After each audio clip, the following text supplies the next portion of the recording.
The big ships came without warning. They filled the sky over all the major cities on Earth.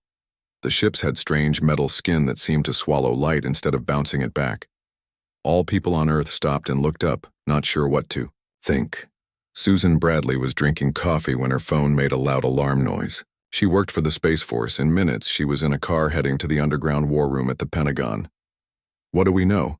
she asked as she walked into the room full of busy people looking at screens. General Porter looked at her with a serious face. "They're here, and they don't look friendly." The screens showed the big ships sending out smaller ones. These small ships shot purple light beams that cut through buildings like they were made of paper. "They're looking at our buildings and roads," said Dr. Rivera. He had studied what aliens might be like for many years. "This is how they start taking over a planet, based on what we guessed they might do." In Chicago, Frank watched one of the small ships hover over the lake. It seemed to be testing the water. When army trucks came close, the ship fired once. 3 trucks turned to dust in a second. The message was clear. These visitors did not come to be friends. A few hours later, all TVs and radios played the same message. A flat, robot-like voice said, "People of Earth, we are the Khazari. We have picked your planet to take what we need. If you fight back, we will kill everyone. You have 1 day to give us control of your world." At the United Nations, people from all countries argued about what to do. Some wanted to give up right away to save lives. Others said they should fight even though the aliens had better weapons. In the war room, Susan looked at what they knew about the alien guns. "Sir, their tools are about 200 years better than ours." General Porter nodded. "Then we need to be smart about this. I'm not going to just hand over our planet without showing these aliens what humans can do when we're pushed." As the 1-day time limit got closer, people got ready to fight. What the Khazari didn't know was that they had made a big mistake in their plans. Humans weren't just another easy group to take over. The Khazari had picked the wrong planet. When the time was up, Earth gave its answer. All over the world, people shot at the alien ships with everything from fighter jets to hunting guns. Most of the shots just bounced off the alien shields, but the point was made. Earth would not give up. The aliens hit back hard and fast. They shot at big cities with perfect aim, turning government buildings to piles of rock. The Khazari thought people would give up after seeing this show of power. They were wrong. In what was left of Cleveland, Olivia gathered people who had lived through the attack. "They can knock down our buildings," she told the scared group, "but they can't break what makes us human." The same thing happened all over the world. Humans, facing the end of everything, found they were braver and smarter than they knew. At a hidden army base in Colorado, Susan worked with a team looking at a crashed alien ship. The driver had died in the crash. This was the first time humans saw what the enemy looked like. The Khazari were tall, bug-like beings with 4 arms and hard shells instead of skin. "Their tools are amazing," Dr. Rivera said, taking apart alien machines. "But look at this, their air suits are made for a world with different air than ours. Our air is poison to them." This news spread quickly to fighters around the world. Humans had found their first edge in the fight. In Montana, John led a group that caught an alien patrol. They didn't use fancy weapons. They used simple tricks. Smoke to make the aliens take off their breathing masks, then attacking when they were weak. The Khazari expected humans to give up in an orderly way. Instead, they found themselves fighting billions of smart people who were fighting to stay alive. The aliens had no plan for this kind of fight. "They've never met anything like us," General Porter said during a secret meeting. "They thought we would act in a way that makes sense, to see they were stronger and just give up." Susan nodded. "They don't understand how stubborn humans are." Up in space, the Khazari leader Tzalik was getting angry messages from home. The plan to take Earth's resources was behind schedule. The humans were supposed to be working in mines already, not still fighting a war that should have ended weeks ago. "Hit them harder," Tzalik ordered. "Destroy the places they care about. Break their will." Famous places like the Louvre in Paris, old temples in China, and the pyramids in Egypt were all turned to dust in 1 day of attacks. That night, fighters all over the world started Operation Hornet's Nest. Thousands of small attacks that weren't meant to win big fights but to wear down the invaders' supplies and patience. In his ship, Zalek read the reports of how many Khazari had died with growing worry. The humans weren't acting like any other world the Khazari had taken over. They should have given up by now. Instead, they were learning and changing how they fought. More ships came down from the big motherships. They landed in fields and started digging huge holes. The Khazari were taking Earth apart piece by piece, but for every mine they dug, humans found a way to slow them down. For every human who died, 10 more joined the fight. At his window, Zalek looked down at Earth. This small blue planet was causing more trouble than all the other worlds the Khazari had taken. He was starting to think that maybe, just maybe, they had made a mistake coming here. But it was too late to turn back now. 3 months passed since the Khazari ships first appeared in Earth's skies. The war had not gone as the aliens planned. They thought Earth would fall in days. Instead, humans fought back with a spirit the Khazari had never seen before.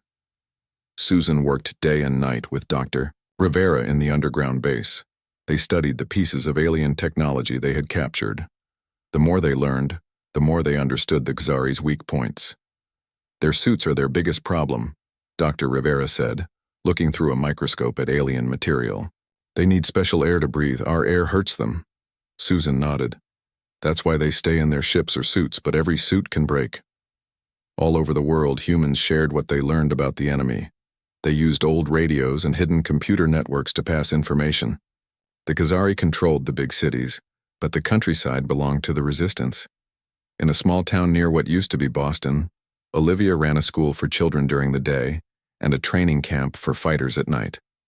The aliens think they can wait us out, she told her group. They don't understand that humans get more stubborn when pushed. The Khazari had set up huge mining operations. They drilled deep into Earth's crust, taking metals and minerals. They pumped water from the oceans and lakes. They even took gases from the air. Everything went into their processing centers, where it was packed and sent to their homeworld. Frank had watched his city fall to the aliens. Now he sneaked through the ruins, counting Khazari patrols and mapping their movements. He wasn't a soldier before the invasion. Now he was a spy. They follow the same paths every day, he told his resistance cell. They never change their routine. They don't think we're smart enough to notice. In the Khazari command ship, Zalek faced a screen showing angry leaders from his home world. The humans continue to resist, he reported. Their tactics are unexpected. Unexpected? Hissed the High Commander. You have the strongest fleet in the Dominion. How can these primitive creatures still fight? Zalek had no good answer. The truth was the Khazari had conquered many worlds before, but none with beings quite like humans. Other species surrendered when they saw they could not win. Humans never seemed to accept that they could not win. In the Colorado base, Susan met with military leaders from around the world. Some had traveled months to get there, hiding from Khazari patrols. We need to hit them where it hurts, said General Porter. Their mining operations are the reason they're here. A scientist from India, Dr. Patel, stood up. We've been studying their processing centers. The aliens use a specific frequency to control their machines. If we could send a different signal on that same frequency. Susan saw where this was going. We could shut down their operations. Not just shut them down, Dr. Rivera added. We could make them explode. The plan would require teams around the world working together. They would need to capture control devices from the Khazari and reprogram them. Then, on the same day, at the same time, they would send the signal to every processing center on Earth. Frank volunteered to lead the team that would capture the control devices. My group knows the patrol patterns. We can get in and out without being seen. Olivia organized communication teams to spread the word to resistance groups worldwide. Everyone needs to be ready on the same day. No mistakes. In his ship, Zalek felt the pressure growing. The Dominion wanted results. Earth's resources were valuable, but the cost of the invasion was getting too high. More Khazari died every day in small attacks. Equipment broke down in strange ways. The humans were always there, always causing problems. Send more troops to guard the processing centers, he ordered. Double the patrols.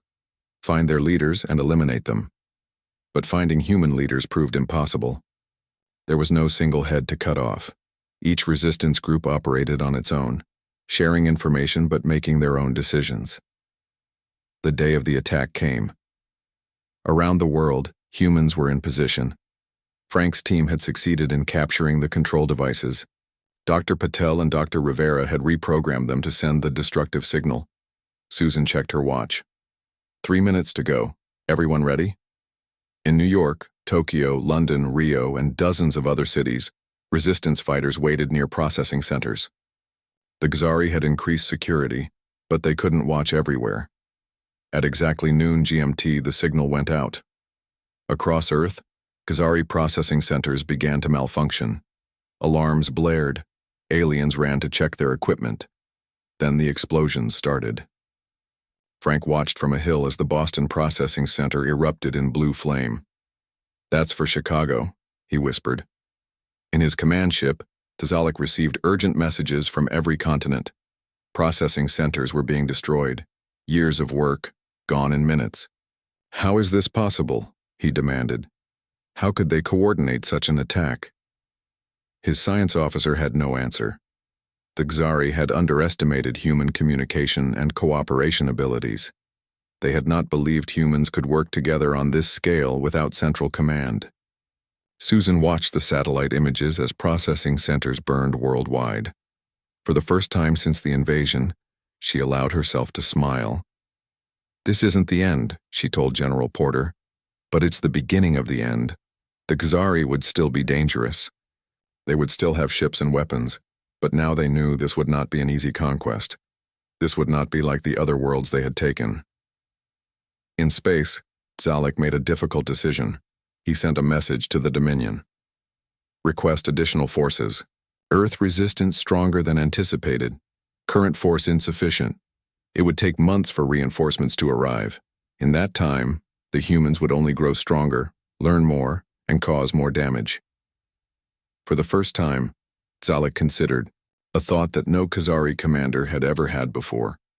Perhaps some planets were not worth taking. As night fell over Earth, resistance members celebrated their first major victory. Tomorrow would bring new challenges. The war was far from over. But today, humanity had proven something important. Earth would not fall easily. The Khazari had chosen the wrong planet. 6 months into the war, Earth looked very different. Cities lay in ruins. Fields that once grew food now held alien mining equipment. Millions of people had died. But the Khazari were learning a painful lesson. Destroying human buildings did not destroy human spirit. In the hidden base under the Rocky Mountains, Susan looked at the latest reports. The coordinated attack on the processing centers had worked better than anyone hoped.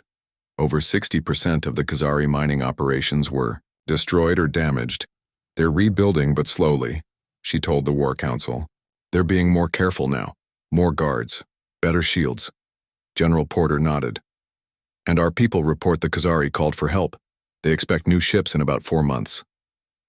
This news made the room quiet. Everyone knew what it meant. They had 4 months to find a way to defeat the aliens, or Earth would face an even bigger invasion force. Dr. Rivera walked in holding a small metal box. "I think we found something," he said. "We captured a Khazari communication device. My team has been studying it. We can now listen to their messages." This was huge news. For the first time, humans could hear what the aliens were saying to each other. "Most of it is in their language, which we don't understand," Dr. Rivera explained. "But some messages are sent as data, which our computers can translate." The first translated messages revealed important information. The Khazari were running low on breathing filters for their suits. Without these filters, Earth's air would poison them. "Where do they make these filters?" Susan asked. Dr. Patel pointed to a map. "They have 5 factories in orbit. The filters are too delicate to make on Earth's surface because of our gravity." Frank, who had become a key leader in the resistance, saw the opportunity immediately. "If we can destroy those factories, every Khazari on Earth will be on borrowed time. but reaching orbit seemed impossible. Humans had no spaceships that could fight the Khazari vessels. Olivia, who now coordinated resistance communications worldwide, suggested a different approach. We don't need to go to space. We need to bring them down to us. Her plan was simple but clever. The resistance would fake a surrender. They would offer to give the Khazari access to Earth's largest remaining resource deposits. When the aliens came to inspect the offer, they would spring the trap. Zalek received the surrender message with suspicion. The humans have never shown interest in cooperation before. Why now? His advisors were divided. Some saw it as a trick. Others believed the humans had finally accepted reality after the destruction of so many cities. We should at least hear their offer, said his second-in-command. Our supplies are running low. The Dominion expects results. Zalek agreed to send a delegation to meet with the human leaders. The meeting would take place in what remained of Denver, one of the first cities the Khazari had destroyed. Susan would lead the human delegation. Remember, we need to keep them talking as long as possible, she told her team. Every minute they spend with us is another minute for our people to get in position. While the Khazari were distracted by the fake peace talks, resistance fighters would infiltrate their landing ships. The plan was to place signal jammers inside each ship. These jammers would block the ships from returning to orbit. On the day of the meeting, Susan walked into the ruins of Denver's City Hall. 5 Khazari representatives waited, each in a sealed environmental suit. Their 4 arms held various scanning devices and weapons. We appreciate your willingness to discuss terms, Susan said, her voice calm despite her racing heart. Earth has suffered greatly. We wish to find a path forward that preserves what remains of our world. The lead Khazari spoke through a translation device. The Dominion requires resources. Your cooperation will make extraction more efficient and reduce further damage. As the talks continued, Frank led teams to the 3 Khazari ships that had brought the delegation.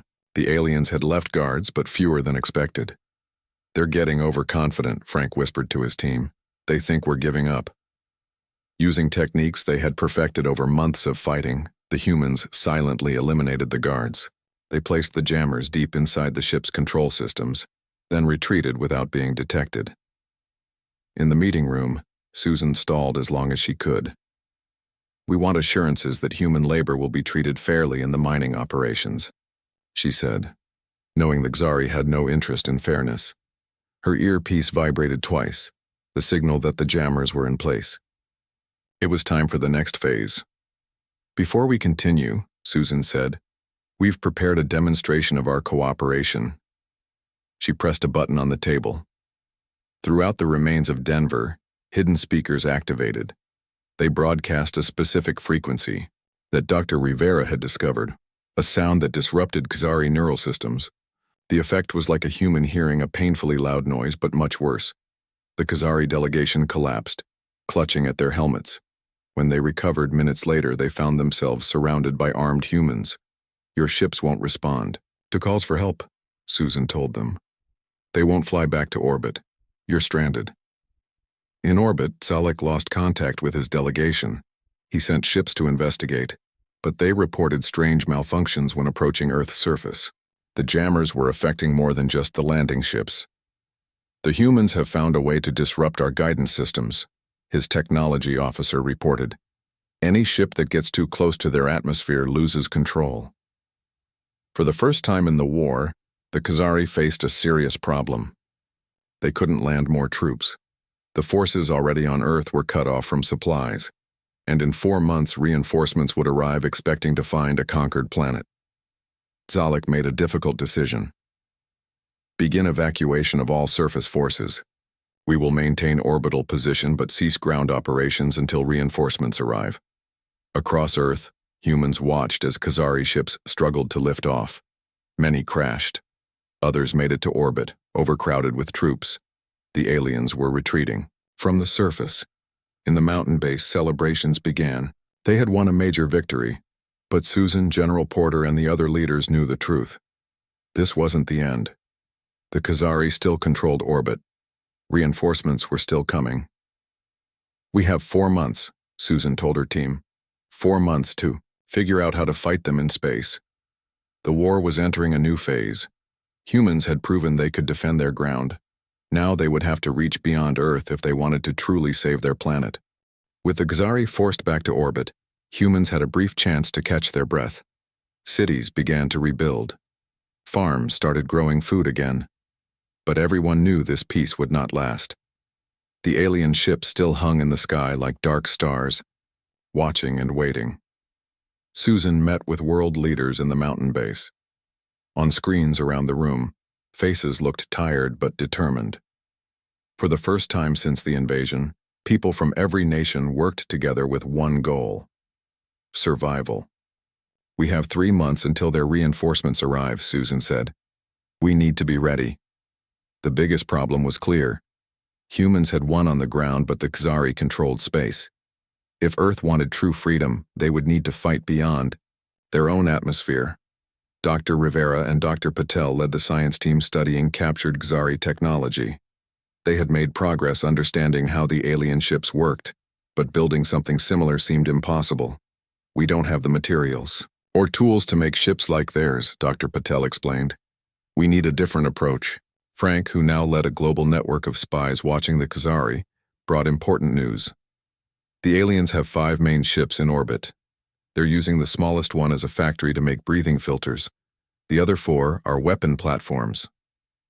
Olivia, looking at the reports, saw a pattern. They're keeping the factory ship on the far side of Earth most of the time, protected from our view. This gave Susan an idea.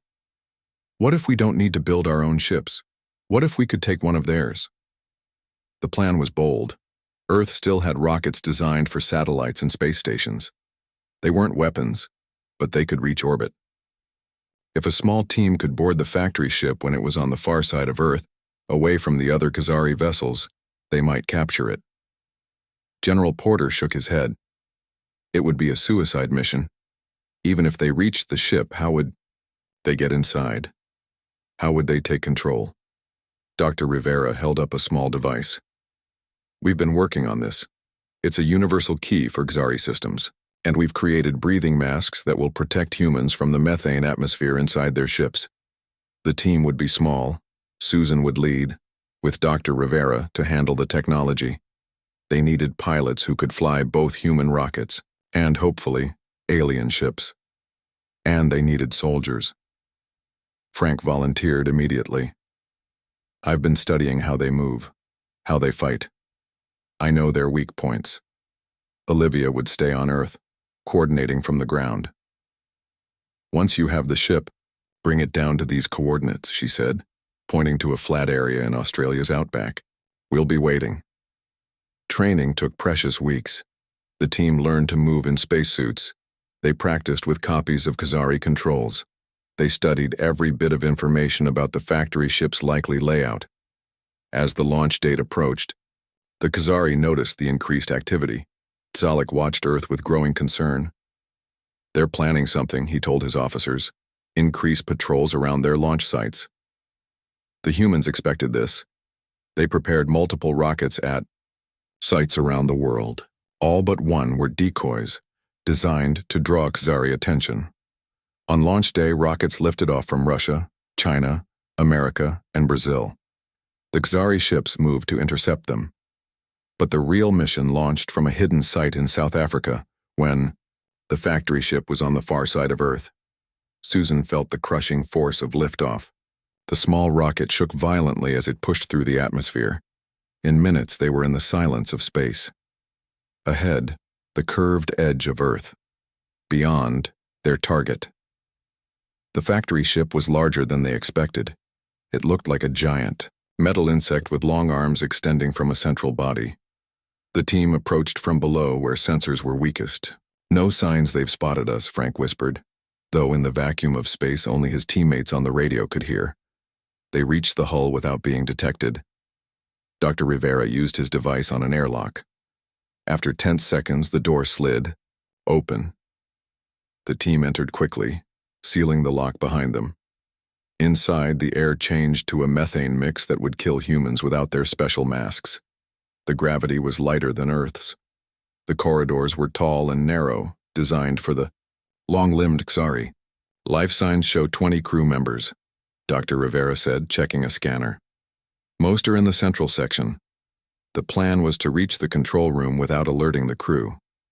If they could take control of the ship's systems, they could lock the Xari in their quarters. They moved carefully through the ship. Everything was strange. The lighting had a green tint. The walls felt like warm skin, and the floors vibrated slightly with the ship's power. When they were halfway to the control room, alarms suddenly blared.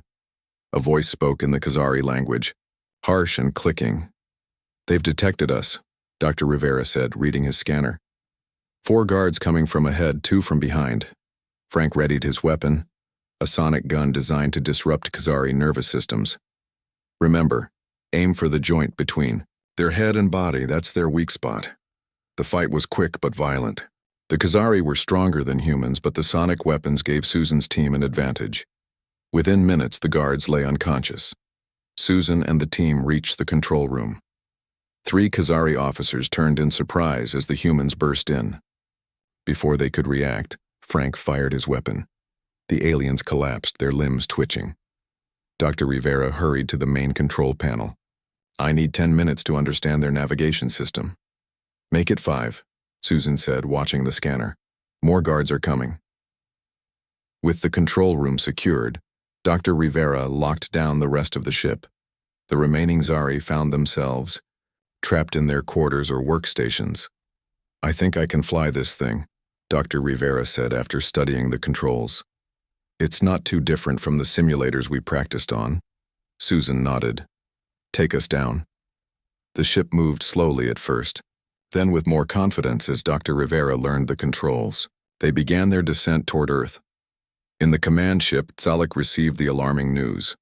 One of their vessels was moving out of position, heading toward Earth's surface.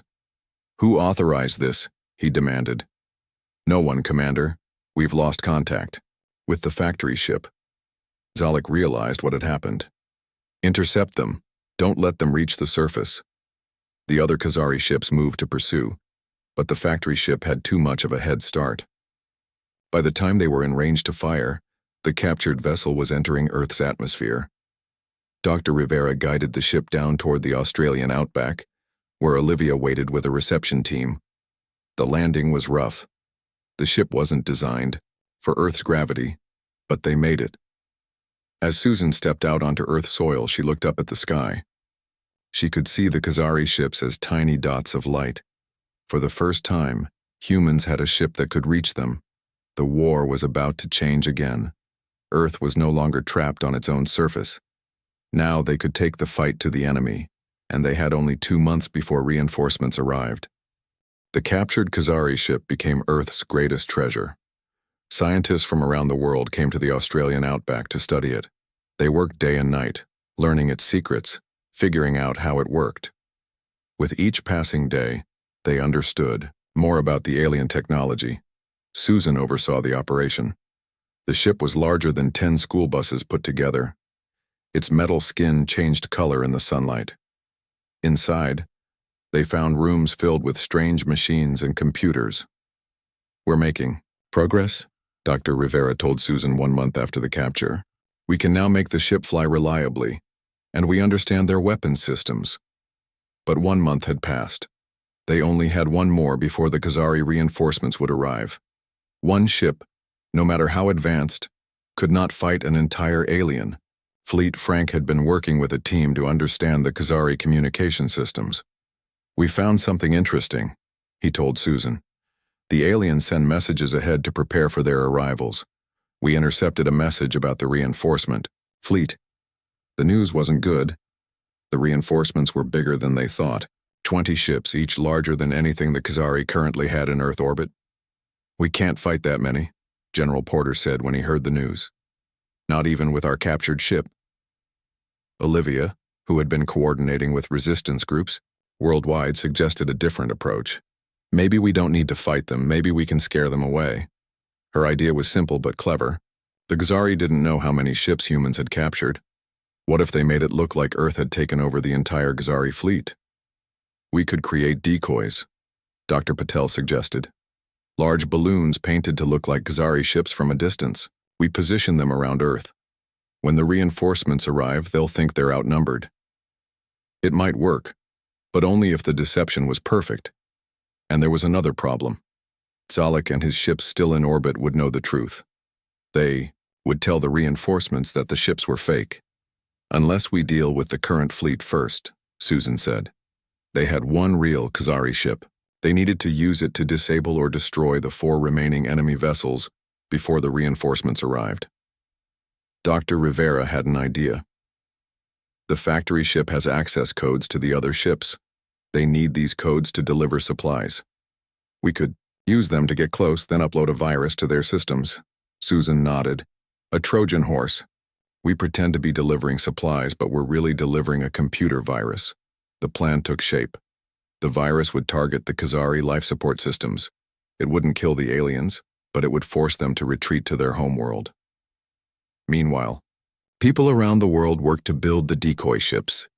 They used weather balloons, metal frames, and reflective paint. From orbit, they would look like Khazari vessels. 2 weeks before the reinforcements were due to arrive, Susan and a small crew took the captured ship back to orbit. Dr. Rivera was at the controls. Frank managed weapons. They had practiced for this mission for weeks, but everyone was still nervous. Remember, we need to look like a normal Khazari supply run. Susan reminded the crew. Follow their protocols exactly. The ship lifted off smoothly. In minutes, they were in space, approaching the Khazari fleet. On the communication system, Dr. Rivera sent the standard supply codes. There was a tense wait. Then a response came. The Khazari were expecting supplies. They told the factory ship to dock with the command vessel. That's perfect, Susan whispered. We can upload the virus directly to Salek's ship. It will spread to the others from there. They approached carefully. The command ship was enormous, at least 5 times the size of their vessel. As they came closer, a docking bay opened like a giant mouth in the side of the ship. They're not suspicious, Frank said, watching the sensor readings. They think we're just bringing filters and food. The docking went smoothly. Now came the dangerous part. They needed to connect their computers to the command ship's systems to upload the virus. That would take several minutes, during which the Khazari might realize something was wrong. Dr. Rivera worked quickly, connecting cables between the ship's systems. On his screen, data began to flow. The virus was uploading. 60 seconds to complete transfer, he said. That's when alarms began to sound. A voice spoke in the Khazari language, harsh and urgent. They know something's wrong, Frank said. There, sealing the docking bay, Susan made a quick decision. Disconnect now, we have to launch before they trap us. Dr. Rivera checked his screen. The virus is only partially uploaded, it might not work fully. We have no choice, Susan said. Launch. Their ship broke away from the command vessel just as the docking bay doors began to close. They escaped into space, but now the entire Khazari fleet knew they had been tricked. All ships are powering weapons, Frank reported. They're coming after us. Susan looked at the Earth below. Take us down. Maximum speed. Dr. Rivera pushed the engines to their limits. The ship shook violently as they plunged toward Earth's atmosphere. Behind them, the Khazari ships fired energy weapons that lit up space like lightning. Hold on, Susan shouted as they entered the atmosphere. Fire surrounded the ship as air friction heated the hull. The controls sparked and smoked. They were falling, too fast.